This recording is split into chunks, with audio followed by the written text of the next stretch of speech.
আসসালামু আলাইকুম। সবাই কেমন আছেন? আশা করি সবাই ভালো আছেন। আজ আপনাদের জন্য নিয়ে এসেছি গল্পের ৬ নম্বর পর্ব। আশা করি গল্পটি আপনাদের ভালো লাগবে। তাহলে চলুন শুরু করা যাক। একটানা ৭টা নোট লিখেছি। কম নাকি? এবার আমি নোটগুলো গুছিয়ে সুন্দর করে টেবিলে রেখে উঠে দাঁড়িয়ে পেছন ফিরেছি। তখনই হঠাৎ একদম মুখের কাছে রাক্ষস দেখে চিৎকার দিয়ে ধপাস করে চেয়ারে বসে পড়ি। পিছিয়ে যাওয়ার কোনো উপায় ছিল না, কারণ চেয়ার আমার পেছনে ছিল। আমি এতটাই ভয় পেয়েছি যে আমার পুরো শরীর থরথর করে কাঁপছে। ভয়ের চোটে আমি কান্না করে দেই। এত জোরে চিৎকার দিয়েছি যে আমার চিৎকার শুনে নিচে থেকে শিখা দৌড়ে আসে।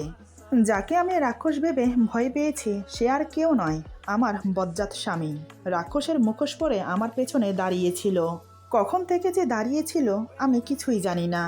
আমাকে ভয় পেয়ে কান্না করতে দেখে তাড়াতাড়ি করে মুখোশ খুলে বলে, আরে আরে, আমি আমি তো মজা করছিলাম, এই দেখো ভয় পেয়ে গেছে। এই বলে আমাকে ২ হাতে জড়িয়ে ধরে বলে, সরি সরি, আরে আমি বুঝতে পারিনি আপনি ভয় পাবেন। আমি তো এদিকে জোরে জোরে কান্না করেই যাচ্ছি। এত জোরে কান্না করছি যে আমার কান্নার ধ্বনি পুরো বাড়িতে শোনা যাচ্ছে। শিখা দরজার কাছে দাঁড়িয়ে আছে। কি হয়েছে সেও বুঝতে পারছে না। এদিকে হঠাৎ কোত্থেকে যেন আমার বাবা এসে হাজির হলো। আমার বাবা বলে, কি হয়েছে আমার মেয়ের, কান্না করছে কেন? আচমকা বাবার কথা শুনে জিলু ঘাবড়ে গিয়ে আমাকে ছেড়ে দেয়। এমনকি লজ্জাও পায় সে, কারণ আমাকে জড়িয়ে ধরা অবস্থায় বাবা দেখে ফেলেছে। আমি তো বাবাকে দেখে আসমানের চাঁদ হাতে পেয়েছি। দৌড়ে গিয়ে বাবাকে জড়িয়ে ধরে কান্না করতে থাকি। বাবা আমার মাথায় হাত বুলিয়ে চুমু খেয়ে বলে, কি হয়েছে মা আমার? কে কি বলেছে আমার মেয়েকে? এই তো বাবা এসে পড়েছি, শান্ত হয়ে যাও। কয়েকদিন ধরে আমার মনটা আনচান করছিল তোকে দেখার জন্য, তাই তো আজ না বলে চলে এলাম। এদিকে একে একে বড় ভাইয়া, ছোট ভাইয়া, কাকা ঘরের ভেতর প্রবেশ করে। জিলু অপরাধীর মতো মাথা নিচু করে দাঁড়িয়ে আছে। কি করতে এসেছিল আর কি হয়ে গেল? বাবা জিলুকে বলে, কি হয়েছে বাবা, ও এভাবে কান্না করছে কেন? জিলু মাথা নিচু করে বলে, আসলে বাবা মানে এই যে এটার জন্য। এই বলে হাতে থাকা মুখোশটা বাবাকে দেখায়। মুখোশটা দেখে বাবা বুঝতে পারল কি হয়েছে। জিলু এবার বাবাকে পায়ে হাত দিয়ে সালাম করে। কাকাকেও সালাম করল। যেহেতু ঘরে মা নেই তাই জিলু বলে, বাবা এখানে বসবেন নাকি ড্রয়িং রুমে গিয়ে বসবেন? বাবা বলে, চলো ড্রয়িং রুমে যাই। তোমার মা কোথায়? জিলু বলে, মা তো অফিসে। আচ্ছা আপনারা আগে বসুন, আমি মাকে ফোন করছি। এরপর আমরা সবাই ড্রয়িং রুমে এসে বসলাম। আমি যে পা খুঁড়িয়ে খুঁড়িয়ে হাঁটছি, আমার পায়ে যে ব্যান্ডেজ, এটা বাবা ও সবাই লক্ষ্য করলো। ড্রয়িং রুমে বসার পর এবার আমার মুখ দেখে বাবার কলিজাটা কেঁপে ওঠে। এই 4 দিনে মেয়ের একই অবস্থা হয়েছে। ঠোঁটের অবস্থা দেখে বাবা তো ব্যস্ত হয়ে বলেই ফেলে, মা তোর ঠোঁটে কি হয়েছে? বাবার কথা শুনে জিলু আর চোখে আমার দিকে তাকায়। মনে মনে যেমন ভয় পাচ্ছে তেমনি দুশ্চিন্তা হচ্ছে। যদি আমি সত্যি কথা বলে দেই তখন কি হবে? সবাই তো আমাকে খারাপ ছেলে মনে করবে। আরও নানান কথা ভাবতে লাগলো সে। আমি এক নজর ওনার দিকে তাকিয়ে বললাম, ও কিছু না, রাতে ওয়াশরুমে যাওয়ার সময় শাড়িতে পা জড়িয়ে পড়ে গিয়েছিলাম, অমনি আমার ঠোঁটে লেগে গেছে। বাবা বলে, তাহলে পায়ে কি হয়েছে? আমি বললাম, আমার হাত থেকে গ্লাস পড়ে ভেঙে যায় আর আমি অসাবধানতায় পা দিয়ে ফেলি। এমনিতে আমি ঠিক আছি বাবা। বাবা বলে, এই 4 দিনে তোর একই অবস্থা হয়েছে, ঠিকমতো খাওয়া দাওয়া করিস না নাকি? আমি বললাম, করি তো, ঠোঁটের জন্য ভালো করে খেতে পারি না, তাই তোমার কাছে এমন দেখাচ্ছে। ও 2-1 দিন পরে ঠিক হয়ে যাবে। বাড়ির সবাই কেমন আছে বাবা? দাদা দাদু মা সবাই কেমন আছে? বাবা আমার মাথায় হাত বুলিয়ে বলে, তুই নেই বাড়িতে, আমরা কি করে ভালো থাকি বল? তোর অভাব আমাদেরকে কুরে কুরে খাচ্ছে, নয়তো এমনিতে সব কিছুই ঠিক আছে। এদিকে আমরা কথা বলতে বলতে ততক্ষণে শিখা সবার জন্য নাস্তা পানির ব্যবস্থা করেছে। টেবিলে সব কিছু সুন্দর করে সাজিয়ে দিয়ে চলে গেল। বাবা জিলুকে বলে, বাবা আসলে আমি এসেছি ওকে নিয়ে যেতে। এই বাড়িতে তো 4 দিন হলো, এখন তো আমাদের বাড়ি যাওয়ার সময়, এখন তুমি কি বলো? জিলু বেশ কিছুক্ষণ নিচের দিকে তাকিয়ে থেকে সবাইকে অবাক করে দিয়ে আমাকে বলে, আমার জন্য এক গ্লাস ঠান্ডা পানি আনতে পারবেন? আমি ওনার মুখের দিকে কিছুক্ষণ তাকিয়ে থেকে উঠে গেলাম পানি আনতে। আমি উঠে যেতেই জিলু বলে, বাবা কিছু মনে করবেন না, আমি ইচ্ছে করেই ওকে পানির জন্য পাঠিয়েছি, কারণ ওর সামনে কথাগুলো বলা ঠিক হবে না। আসলে বাবা আমি চাই না ও এখন আপনাদের বাড়িতে যাক। আমি জানি না আমার কথাটা আপনারা কিভাবে নিচ্ছেন। আসলে ওর প্রথম বিয়ে ভেঙে গেছে, এটা নিয়ে নিশ্চয়ই এখনো মানুষ সমালোচনা করে, এমনকি আমাদের দুজনের বয়সের পার্থক্যটা নিয়েও। এখন যদি ওই বাড়িতে ও যায় তাহলে এই কথাগুলো নিশ্চয়ই ওর কানে আসবে। এমনিতে এখনও ও স্বাভাবিক হয়ে ওঠেনি, আবার যদি মানুষের আজে বাজে কথা শোনে তাহলে ও আবার ভেঙে পড়বে। তাই আমি চাই না এখন ও ওই বাড়িতে যাক। আর এমনিতেও সামনে আমার এক্সাম, আমি এখন কোনোভাবেই যেতে পারবো না। আর আমি না গেলে বুঝতেই তো পারছেন, মানুষ নানান রকমের কথা বলবে, কেন আসতে পারিনি সেটা যাচাই করবে না। আমি তো আমার কথা বললাম, এর বাহিরেও যদি আপনারা ওকে নিয়ে যেতে চান তাহলে আমার কোনো আপত্তি নেই। জিলু কথাগুলো বলার সময় নিচের দিকে তাকিয়েছিল, একবারের জন্যেও বাবার মুখের দিকে তাকায়নি। এটা দেখে, জিলুর গুছিয়ে কথা বলা দেখে বাবা সত্যি মুগ্ধ হয়, বেশ অবাকও হয়। মনে মনে খুব খুশি হন যে এমন একটা ছেলে তার মেয়ের জামাই। বাবা বলে, বেশ বাবা, তুমি যা বলবে তাই হবে। সত্যি আমার মেয়েটি খুবই ভাগ্যবতী যে তোমার মতো ছেলে ওর স্বামী। লাস্টের কথাটা আমি শুনে ফেলি, উনি কি এমন বলল যার জন্য বাবা এ কথা বলছে? আমি পানি এনে ওনাকে দিলাম। উনি পানির গ্লাস হাতে নিয়ে আমার দিকে তাকিয়ে ধন্যবাদ বলে ওনার পাশে বসতে বলে। যেহেতু এখানে বাবা ভাইয়া কাকা আছে তাই কিছু বলতেও পারছি না। আমি চুপচাপ ওনার পাশে বসলাম। সবাই নাস্তা করে, কিন্তু বাবা কিছু খেলো না, শুধু এক গ্লাস ঠান্ডা পানি খেলো। আমি তো মনে মনে খুশি যে আমি বাড়িতে যাব। আমি বললাম, বাবা তোমরা একটু বসো, আমি রেডি হয়ে আসছি।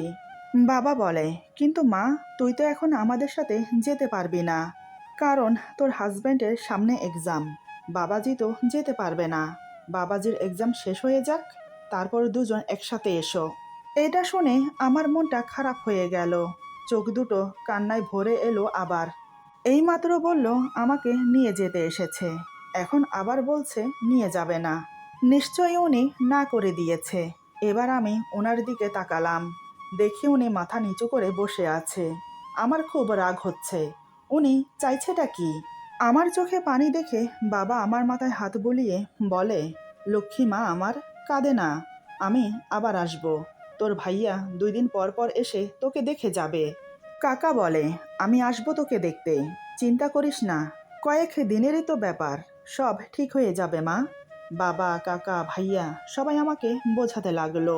ততক্ষণে মা চলে এসেছে। আমাকে কান্না করতে দেখে মা ব্যস্ত হয়ে বলে, আরে তুই কান্না করছিস কেন মা, কি হয়েছে? বাবা বলে, ও কিছু না, আমরা পরে কথা বলছি। এরপর জিলুর দিকে তাকিয়ে বলে, বাবা ওকে নিয়ে উপরে যাও, আমি তোমার মায়ের সাথে একটু কথা বলি।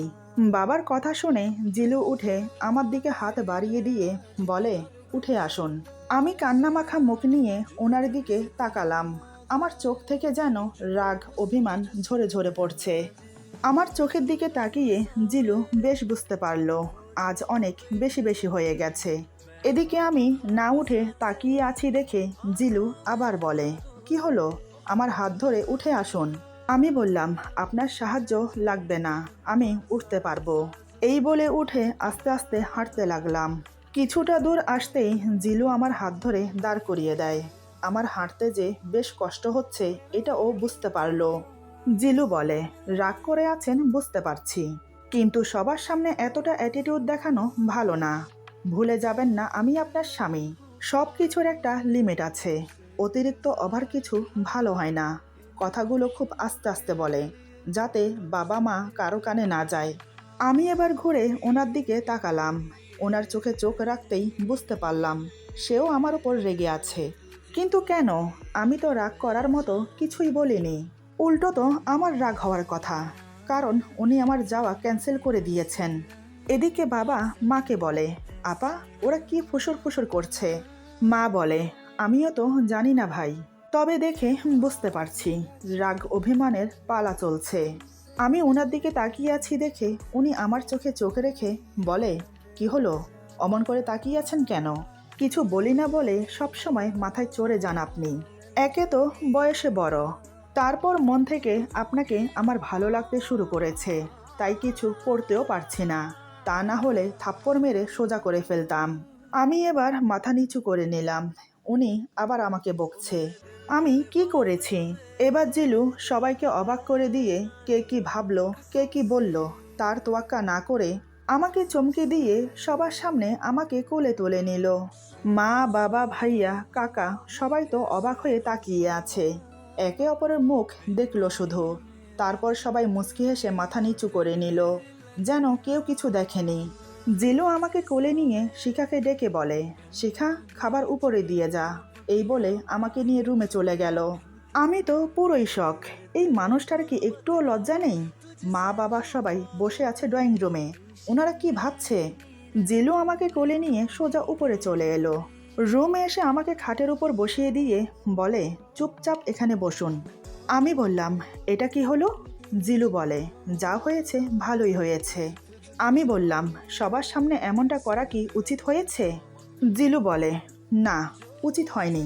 আর যা হয়েছে সব আপনার জন্য হয়েছে। যদি আমার হাত ধরে আসতেন তাহলে আমাকে আর সবার সামনে আপনাকে কোলে নিয়ে আসতে হতো না। এখন চুপচাপ বসুন। আমি ব্যান্ডেজ খুলে দেখি পায়ে আবার কি হলো। এই কয়দিনে তো ঘা শুকিয়ে যাওয়ার কথা। কথাগুলো বলতে বলতে আমার পায়ে হাত দেয়। আমি তৎক্ষণাৎ পা সরিয়ে নিয়ে বললাম, এ কি করছেন? আপনি আমার পায়ে হাত দিচ্ছেন কেন? জিলু বলে, বললাম না চুপচাপ বসে থাকতে, তাহলে আবার কথা বলছেন কেন? এই বলে জোর করে আমার পা ধরে ব্যান্ডেজ খুলতে লাগলো। আমি তো অবাক হয়ে ওনার মুখের দিকে তাকিয়ে আছি। আজ মনে হচ্ছে একটু বেশিই রেগে আছে, তাই আর সাহস হলো না কিছু বলতে। জিলু ব্যান্ডেজ খুলে দেখে ক্ষতগুলো শুকোনোর জায়গায় আরও যেন ফুলে ফেপে উঠেছে। ক্ষত স্থান থেকে পানি বেরোচ্ছে। এটা দেখে জিলু বলে, ঘা তো শুকায়নি, উল্টো ফুলে ফেপে উঠেছে। আর ব্যান্ডেজ করার প্রয়োজন নেই, হাওয়া বাতাস না লাগার কারণে এমনটা হচ্ছে। আপনি কি পায়ে পানি লাগিয়েছেন? আমি বললাম, দুপুরে গোসল করেছিলাম, তখন পায়ে পানি লেগেছে। জিলু বলে, তার জন্যই তো এমনটা হচ্ছে। ডাক্তার আপনাকে বারবার না করেছিল পানিতে না ভেজাতে, তারপরেও আপনি পানিতে ভিজিয়েছেন। এখন আর ব্যান্ডেজ করার প্রয়োজন নেই। আমি মলম লাগিয়ে দিচ্ছি, আস্তে আস্তে শুকিয়ে যাবে। আমার পায়ে মলম লাগিয়ে পা খাটের উপর উঠিয়ে দিয়ে ওয়াশরুমে চলে গেল ফ্রেশ হতে। কিছুক্ষণ পর বেরিয়ে এলো। ততক্ষণে শিখা খাবার দিয়ে চলে গেছে। জিলু বলে, খাবার বেড়ে খেতে শুরু করুন। আমি বললাম, আমি খাবো না। জিলু বলে, খাবার খাবেন না? তাহলে কি খাবেন? মার খাবেন? যদি মার খেতে না চান তাহলে চুপচাপ খাবার খেয়ে নিন। এতক্ষণ তো বড় বলে সম্মান করেছি, এখন কিন্তু আর সেটা করব না। আমি বললাম, তার মানে আমি খাবার না খেলে আপনি আমাকে মারবেন? জিলু বলে, আপনাকে আদর করার মতো কোনো কাজ করেছেন আপনি? তাই মারটাই আপনার জন্য নির্ধারিত। এখন চুপচাপ খেয়ে নিন। আমি বললাম, আপনি সত্যি অনেক খারাপ। একে তো আপনি মুখোশ পরে আমাকে ভয় দেখিয়েছেন, দ্বিতীয়ত আমাকে আমার বাড়িতে যেতে দিচ্ছেন না। এখন উল্টো আপনি আমাকে রাগ দেখাচ্ছেন, আবার বলছেন আমি খাবার না খেলে আমাকে মারবেন। কেন এমন করছেন আমার সাথে আমি কি জানতে পারি? আমাকে কেন যেতে দিচ্ছেন না আমাদের বাড়িতে? এই বলে আমি কান্না করতে লাগলাম। জিলু আমার পাশে বসে আমার চোখের পানি মুছে দিয়ে বলে, আপনি কি একটুও বুঝতে পারছেন না আমি কেন আপনাকে যেতে দিচ্ছি না? আমি কিছু বললাম না। জিলু বলে, আপনি আমার দিকে তাকান, আমার চোখে চোখ রেখে দেখুন তো কিছু বুঝতে পারেন কি না। আমি বললাম, আমার কিছু দেখার দরকার নেই। জিলু বলে, বিশ্বাস করুন, মুখোশ পরে আমি আপনার সাথে একটু মজা করতে চেয়েছি। আমি ভাবতেও পারিনি আপনি এতটা ভয় পাবেন। আর বাড়িতে যেতে দিচ্ছি না কারণ এই মুহূর্তে আমি আপনার সাথে যেতে পারবো না। যেহেতু আমাদের সদ্য বিয়ে হয়েছে, তাই আপনার সাথে যাওয়া আমার খুবই জরুরি। তা না হলে লোকে নানান কথা বলবে। আর আমি কেন যেতে পারছি না সেটা আপনি খুব ভালো করেই জানেন। এখন আপনি যদি বলেন যে এক্সাম না দিয়ে আপনার সাথে যেতে, তাহলে ঠিক আছে, চলুন। আমি ওনার চোখের দিকে তাকিয়ে বললাম, সত্যি কি তাই? জিলু আমার গালে হাতে রেখে বলে, হুম, সত্যি তাই। আর আপনি চলে গেলে আমি তো পড়ায় মন বসাতে পারবো না। আমার মনটা যে আপনার কাছে পড়ে থাকবে। এখন লক্ষ্মী মেয়ের মতো খেয়ে নিন। আচ্ছা ঠিক আছে, আমি খাইয়ে দিচ্ছি। আমি বললাম, না, আমি খেতে পারবো। আমার কথা শুনে জিলুর মুখটা কালো হয়ে গেল। জিলু বলে, আমি ভেবেছিলাম নিজের হাতে আপনাকে খাইয়ে দেব, কিন্তু থাক, কোনো সমস্যা না, আমি বুঝতে পেরেছি। আমি বললাম, কি বুঝতে পেরেছেন? জিলু বলে, আমার কেন জানি মনে হচ্ছে আমি আপনার স্বামী হওয়ার যোগ্য না। কিন্তু অথচ দেখুন, আমি আপনার স্বামী হয়ে বসে আছি। যে কিনা নিজের স্ত্রীকে ভালোবাসা দিয়ে ভরিয়ে দেবে তো দূর, তাকে এখনো ভালোবাসার মুখটা পর্যন্ত দেখাতে পারেনি। আমাদের বিয়ে হয়েছে আজ 4 দিন, অথচ দেখুন এই 4 দিন আমি অনেকভাবে ট্রাই করেছি আপনাকে নিজের করে পাওয়ার, আপনার রাগ ভাঙানোর। কিন্তু শেষে কি হয়? সব উল্টে যায়। ভালোবাসার বদলে কষ্টটা দিয়ে ফেলি বেশি। রাগ ভাঙানোর জায়গায় আরও বেশি রাগিয়ে দেই। জানি না কেন এমন হয় আমার সাথে। বিয়ের প্রথম দিন অনেক বড় ভুল করে বসি আমি। সেই ভুলের মাসুল এখনো দিয়ে যাচ্ছি। জানি না আর কতদিন দিয়ে যেতে হবে। আচ্ছা, আমাকে কি একবার ক্ষমা করে আরেকবার সুযোগ দেওয়া যায় না? আমি কি এতটাই ক্ষমার অযোগ্য? আমি কিছু বলতে পারলাম না জিলুর কথায়। শুধু ওর মলিন মুখটার দিকে তাকিয়েছিলাম। জিলু বলে, খাবার খেয়ে নিন। আমি খাবো না, আমার খিদে নেই। আমি বুঝতে পারলাম অপরাধবোধ ওকে ঘিরে ধরেছে। আমাকে কাছে না পাওয়ার কষ্ট দুমড়ে মুচড়ে দিচ্ছে ওকে। জিলু বলে, সবাই এখনো ড্রয়িং রুমে বসে আছে, আপনি চাইলে যেতে পারেন, আমি বাধা দেব না।